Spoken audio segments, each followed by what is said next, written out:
1930 മുതൽ 1970 വരെ Yule റിമേ trophy ആയിരുന്നു ഈ മത്സരത്തിൽ, അതായത് വേൾഡ് കപ്പിൽ വിജയിക്കുന്നവർക്ക് നൽകിക്കൊണ്ടിരുന്നത്. ഇവിടെ ഒരു നിബന്ധന ഉണ്ടായിരുന്നത് എന്താണെന്ന് വെച്ചാൽ അടുപ്പിച്ച് 3 വേൾഡ് കപ്പിൽ വിജയിക്കുന്നവർക്ക് ഈ ഒരു ട്രോഫി സ്വന്തമായിട്ട് കൊണ്ടുപോകാം എന്നതായിരുന്നു. ഇതേ തുടർന്ന് 1970 അടുപ്പിച്ച് 3 ലോകകപ്പുകൾ വിജയിച്ചതിനെ തുടർന്ന് ബ്രസീൽ ഈ ഒരു ട്രോഫി സ്വന്തമായിട്ട് എടുക്കുകയാണ് ചെയ്തത്.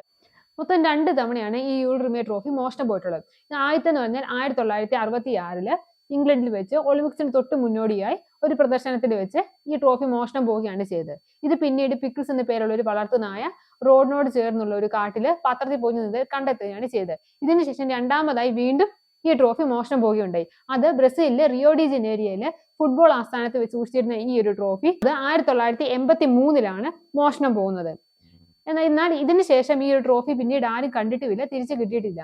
കള്ളന്മാർ ഇത് ഉരുക്കി സ്വർണ്ണമാക്കിയിട്ടുണ്ടാവുമെന്നാണ് വിചാരിക്കുന്നത്. 1970 ബ്രസീൽ ഈ ഒരു ട്രോഫി സ്വന്തമായി കരസ്ഥമാക്കിയതിനെ തുടർന്ന് പിന്നീടുള്ള ലോകകപ്പിൽ 1974 ലോകകപ്പ് മുതൽ പുതിയൊരു ട്രോഫി മുന്നോട്ട് വേണം എന്നൊരു ആശയം വന്നു. ഇതിനെ തുടർന്നാണ് നമ്മൾ ഇന്ന് കാണുന്ന ഈ ഒരു ട്രോഫി വന്നിരിക്കുന്നത്.